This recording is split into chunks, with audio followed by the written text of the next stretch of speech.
Well, hello everyone. My name is Era. I'm part of the team at tamilculture.com, and I'm the co-host for the Tamil Innovators Spotlight.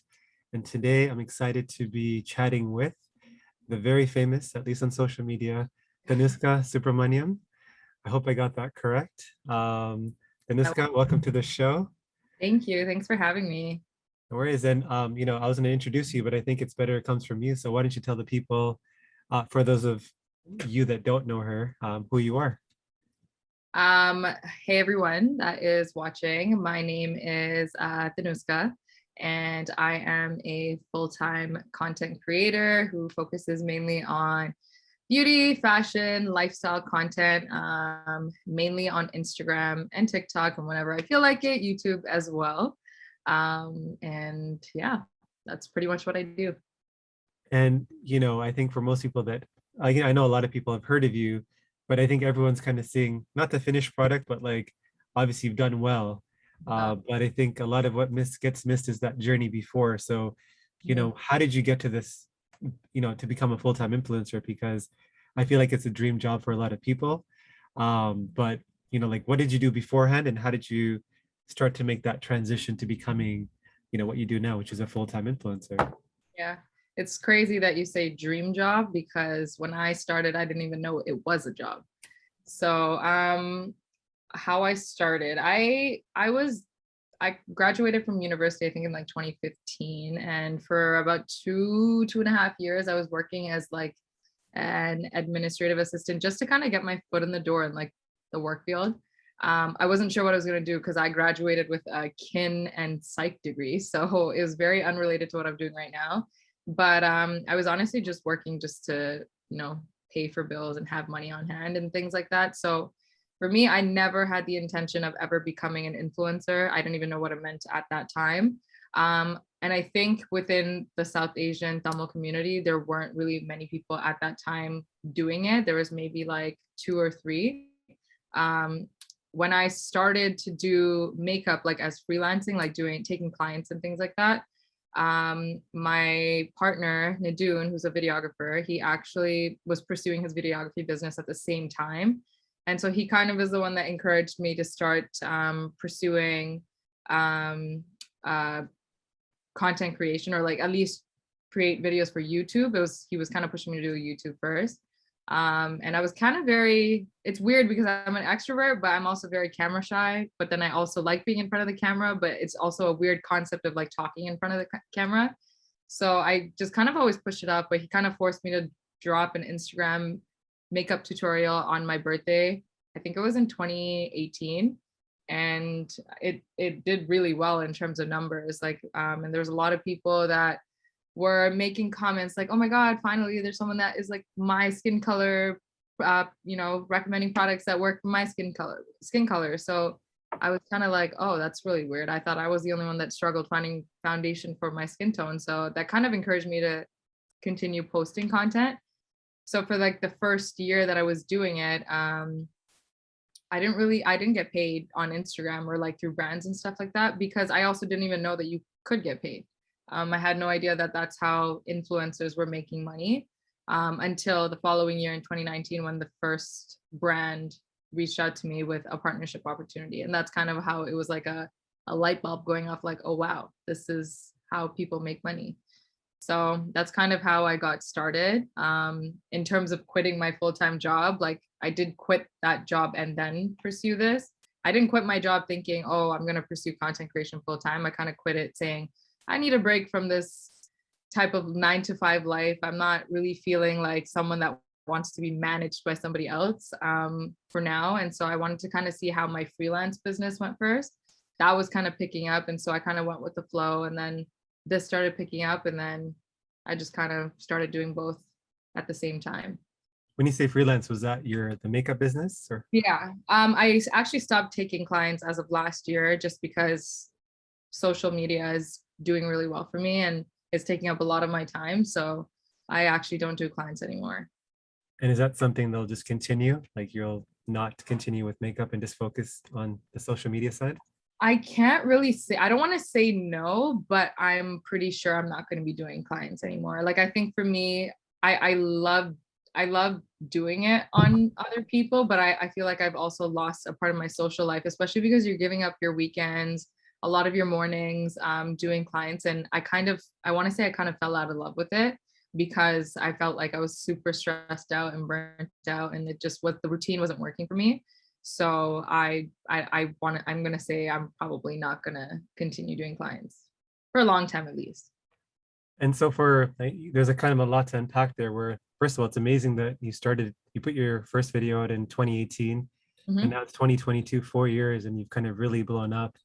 What do you think has been kind of the secret to um, you growing so fast and kind of getting all this attention from brands and, partners like Sephora? Like, what do you think has been your secret sauce?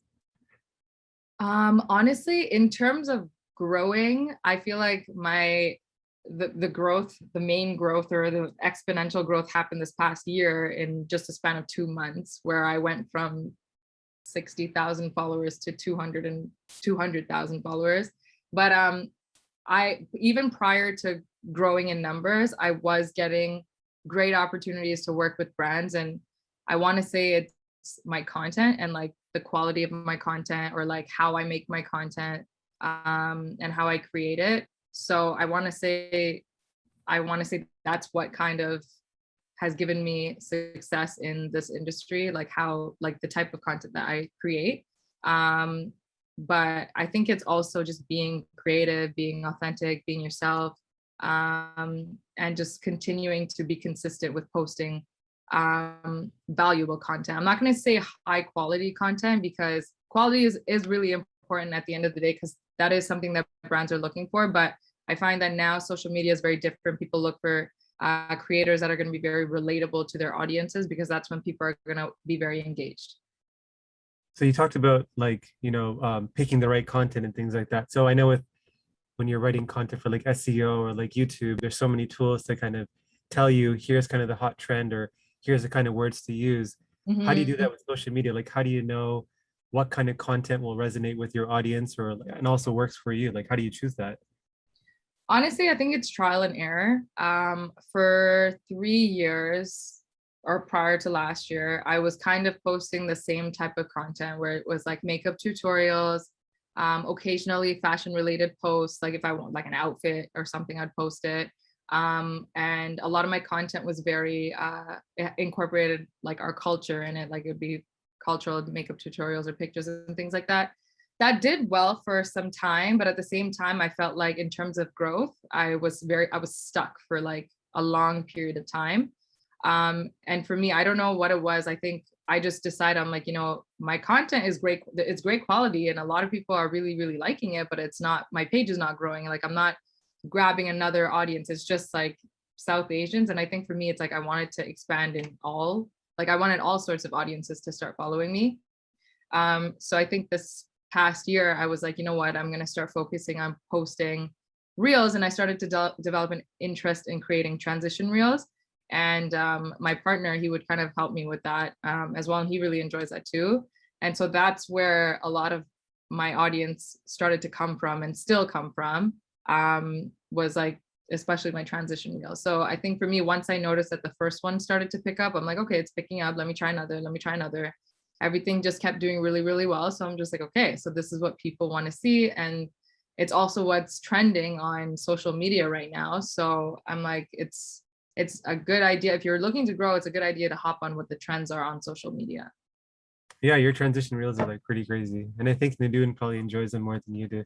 He does. I uh, mean, he doesn't enjoy being in them. He enjoys like helping me create some, but yeah, it depends.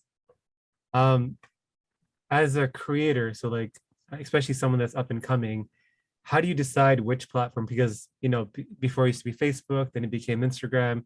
Obviously, TikTok's the thing now, but Mhm. I feel like social media platforms come and go. So how do you choose which ones to focus on, or do you try to have a hand in each one? Because I notice obviously you're big on Instagram, you're on TikTok, and you're also on YouTube.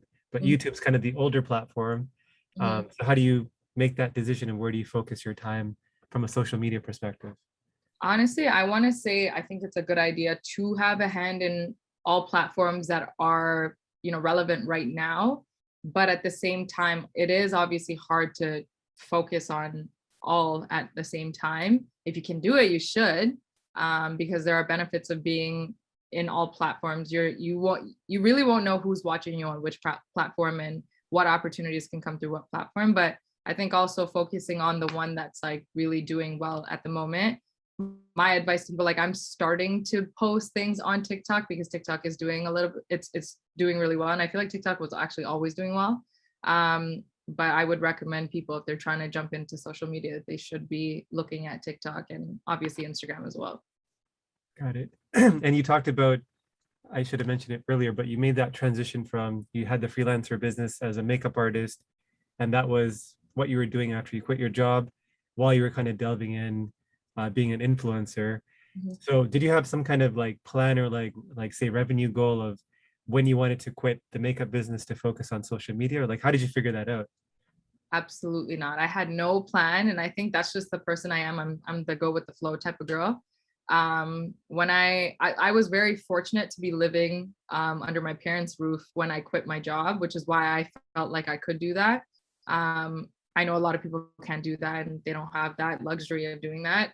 But yeah, I kind of just lived at home. I quit my job, I stayed there, and then once I started to see that I was earning money through my content creation, and it was in combination with my freelance business, I mean, it was doing pretty well. But I never quit my freelance business until I was making enough in my content creation business to quit that. But I had absolutely no plan. I think for me, it's like I saw how much I was earning the first year. I'm like, okay, my goal is to make either double that or triple that or whatever the following year. So it's just a goal like that. It's not like I have a specific number that I wanted to reach or whatever. Because like I said in the beginning, I really didn't know that you could be making money in this business. And then by talking to people and networking and meeting people in the same industry and people who are open enough to share like what you can expect to earn in this industry, I was like, oh my God, okay, so this is what I could be earning. Let this be my target. So that's kind of how I'm kind of going with it right now. You mentioned like when you started, you were like that early trend of South Asian social media influencers, and now there's obviously more. Mhm. How do you guys interact with each other? Is it kind of competitive, or do you guys collaborate? Like how does that work? How do you view each other?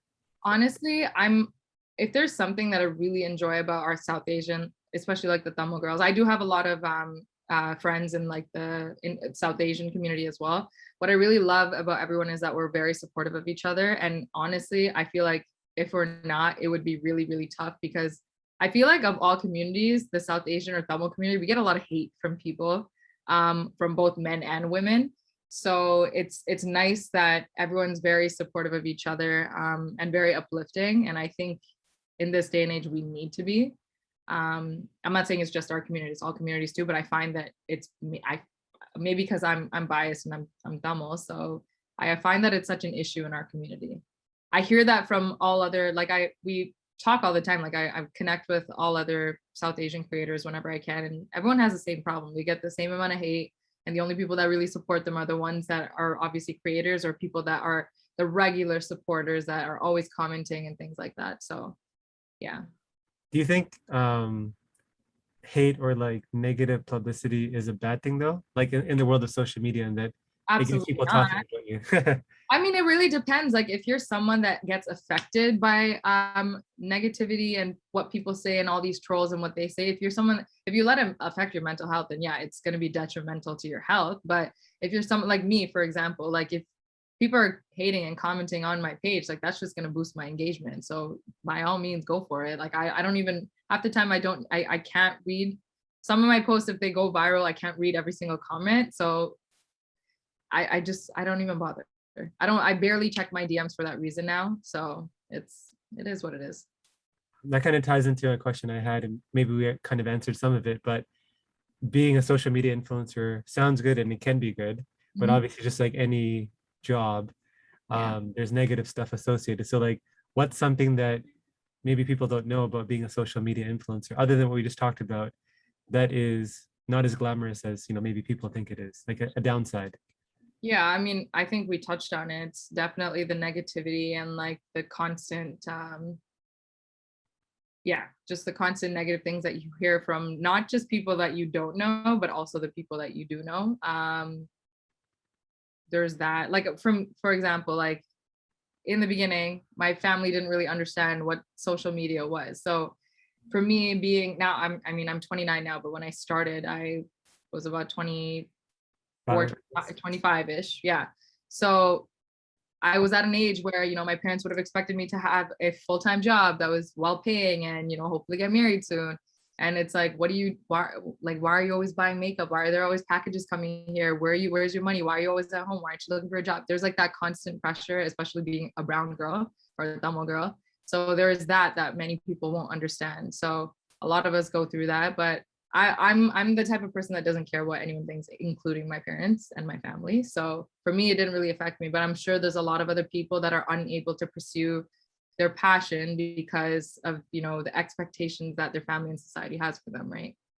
So another like downside, and you can tell me if I'm wrong, we kind of talked about it earlier, is being a content creator myself, like on the podcast side, just having to constantly create content regularly, because it's this chicken and egg thing of you want to keep creating because it builds momentum, but also for your mental health, well-being, or just like time, you might not have that capacity to do it all the time. So how do you push yourself in those moments when you're like, I'm tired, I don't want to do this, to keep pushing yourself to create content and stick to some kind of schedule or whatever is needed to kind of keep that momentum going for you? Yeah, I've been burnt out quite a few times in my journey as a content creator. Sorry. Sometimes they were really, really bad where I just didn't want to do anything. I've taken like weeks off of social media. This was very early on. And then sometimes I'll just take days off, a week off, but you just have to take a break. You shouldn't be pushing yourself past what you're not able to do. Like otherwise you're just going to be forcing out content that's not going to be good or valuable to your audience. And that's also how, for example, I fell out of love with, my freelance business. Cause in the beginning, when I started, I got excited that people wanted to book me and I would overbook myself. I would book 6 clients in a day to the point where I'd be sore and tired and couldn't even sleep at night because I'm so tired. My body's tired, sorry. So I guess you just have to take breaks. I think breaks are okay. And I know social media sucks sometimes. When you take breaks from social media, it's going to affect your algorithm. It's going to affect your engagement, but what's the point of having an engagement when you don't have a proper mental health, right? So it's like you kind of have to prioritize what's more important. And at the end of the day, your mental health always comes first, or it should come first. For some people, obviously doesn't. But I mean, and if you're asking how do you continue working if you're feeling that way, I think it's just finding what motivates you, maybe trying something different. For me, that's kind of what worked last year. Like I was very burnt out for doing the same thing over and over and not seeing results, that I was getting so tired of it. And I was like, you know what? I need to do something different. And then that's when I kind of changed up my content strategy and it started to work for me. And I started to enjoy it a lot more too. You talked about like that big aha moment when you realize you can make money from what you're doing. I think you said a brand reached out to you. Yeah. So I guess you never did reach out until that first reach out. And I guess if you're allowed to share, like who was that brand and like what was that opportunity that kind of gave you this idea that you could actually make a living out of it? So it was actually through an agency, and the first brand, it was Lancome. So that's when I was like, oh my God, like this is how people get paid. And I'm not going to say looking back, I'm like, would I have taken that opportunity? Absolutely not. Because when I look at it, I'm like, I got paid in like pennies pretty much compared to what I get paid now. But that's how you get your foot in the door. Like you have to say yes to opportunities that are not going to be that appealing. At that time for me, it was, and I'm not even afraid to say it, I got paid $100 for a post. $100 to some people that are just starting, it's like, oh my God, $100, let me take it. Especially if you're young and you're just, which a lot of people are. I find that there's a lot of younger girls and boys coming into content creation now. That's going to look very appealing to you, but that's not, you should be getting paid far more than $100 for a post. So yeah. And then like after that, did you start doing reach out on your own, or did you just continue to get reach outs by brands and agencies? Brands and agencies started to reach out to me. Yeah, I don't think for a paid opportunity, I don't think that I've ever reached out to a brand. For PR opportunities where like for their product gifting, I have reached out, and sometimes I'm successful, sometimes I'm not. And I would encourage everyone who is trying, what it doesn't matter what industry, whether it's a beauty, fashion, cameras, whatever it is that you're doing, I would encourage you to reach out to any brand that you're interested in working with to see if you have something to offer. Like if you have great content to offer and you have the engagement and a great audience that's very engaged, then like they're gonna see something in you to send it to you. So is like most of your revenue opportunities from brand posts, or like are there any other opportunities as a social media influencer to make money? Like, because like there's a few that I follow that they do things like they launch their own products or services or some other stuff that can make money. Like, what is that something you do, or do you have plans to do something like that as well? Yeah, I do have plan, like in the beginning, like I did my freelancing, so that's one stream of income. I also did one-on-one classes where I was teaching makeup, and I wanted to teach like makeup for artists on their own models as well.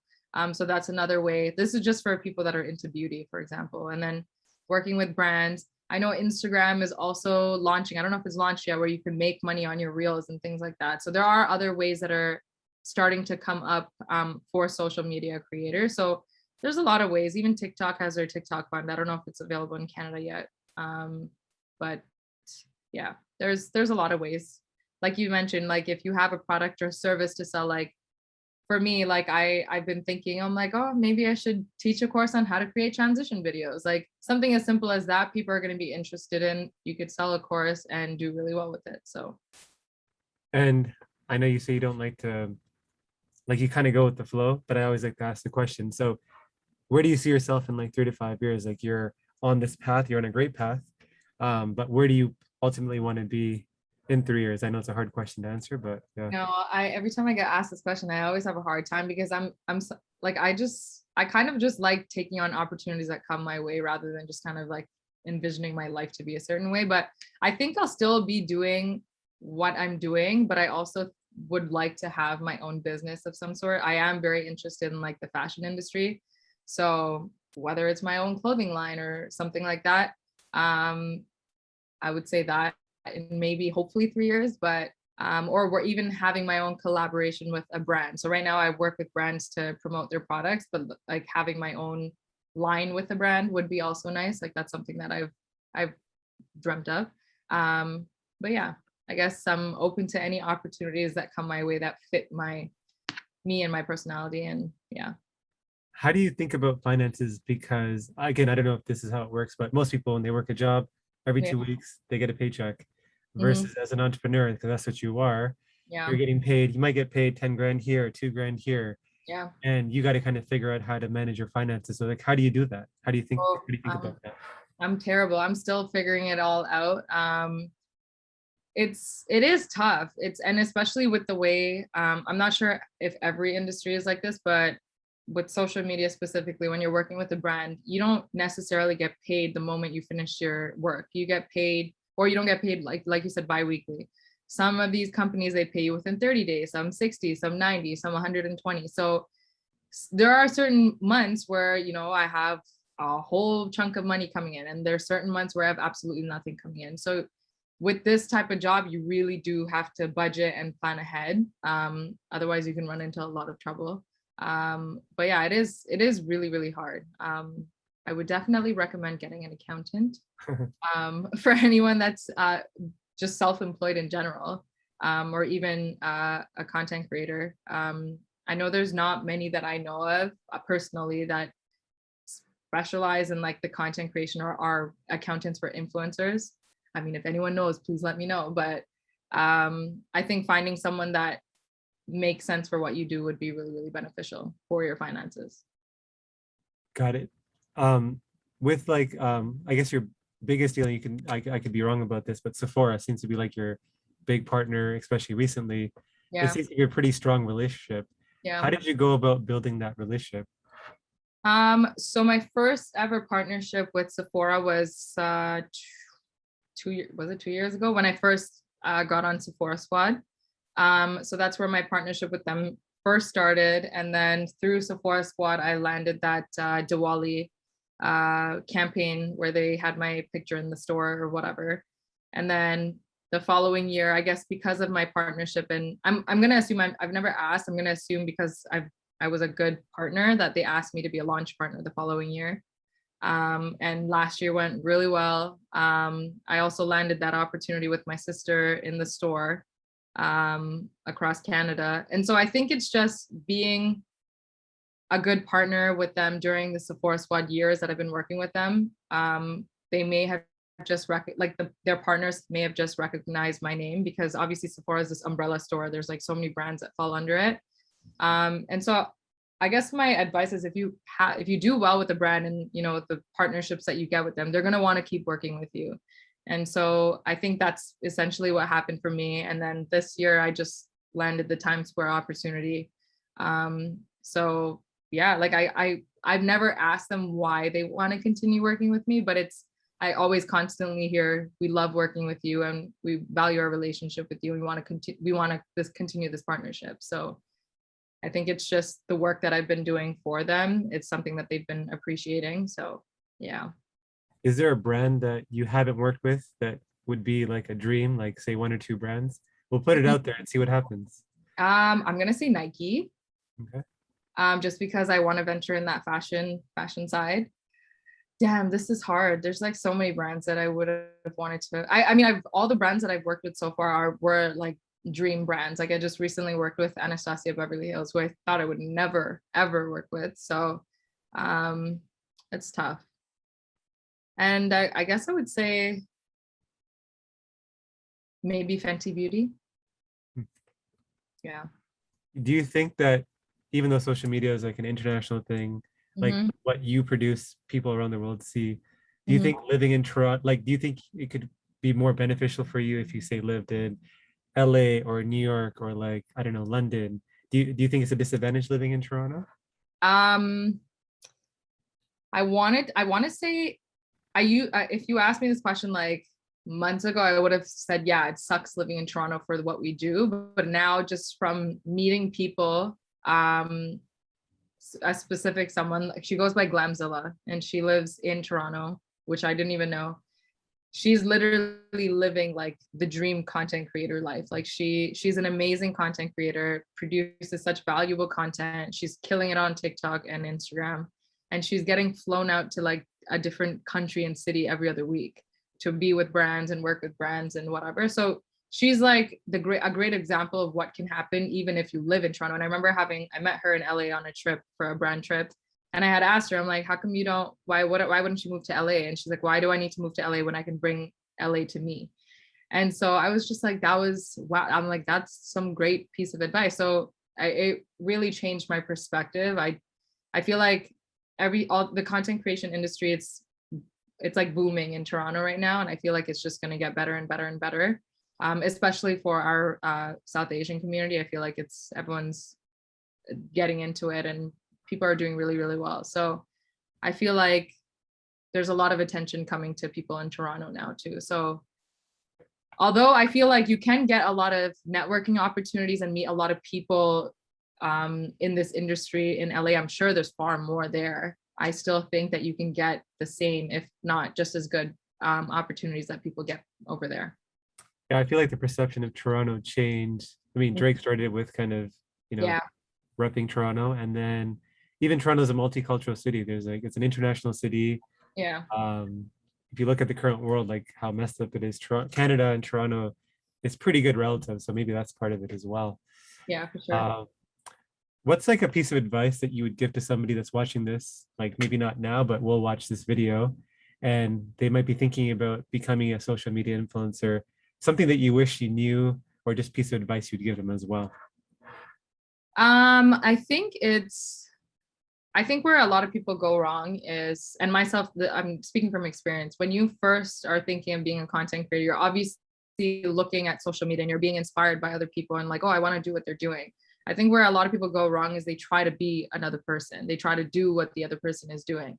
But I think you have to be yourself on social media and create authentic content in order to do well. Like if you're trying to do what somebody else is doing, you're not, I'm just being honest, you're not going to go that far in life, because what is the purpose of, there's one you for a reason and you're unique for a reason. And I think it's you need to tap into your, you know, uniqueness and authenticity and your own creativity to create content that represents you as a person in order to do well. Because that's what brands look for now. They look for, okay, what about this person do I like? Do I like their personality? Yes. Okay, we're gonna take them. They're not looking for, okay, who looks like this person? I want this person to look like they're not looking for similar people. They want people that are different and that stand out. So I guess that would be my advice. Try not, like, don't be anyone else, be yourself, and you will do really, really well. It's really good advice. It's just really hard in this world we live in to kind of be individualistic. Yeah. For sure. Like you know, at the end of the day, like there was obviously the first makeup artist somewhere. Like people obviously were inspired by other people to do what they're doing, but it's just, you need to bring your own flavor to your work, whatever that may be. Awesome. Well, I think that's a good way to kind of end off the session. Oh. Thanuska, thank you for jumping on. Lots of great insights. Before we let you go, do you want to give a shout out to anything you're working on, or just, you know, your channels or anything like that before we jump off? Well, yeah, if anyone wants to find me, I'm on Instagram and TikTok under the handle at thanuska.s. And thank you guys so much for having me. This was a blast, and I hope people took something away from this session or this video. Awesome. Well, thank you guys again. Again, this is Era from tamilculture.com. Thank you guys for joining another session of the Tamil Innovator Spotlight with Thanuska. So thank you guys. Thank you.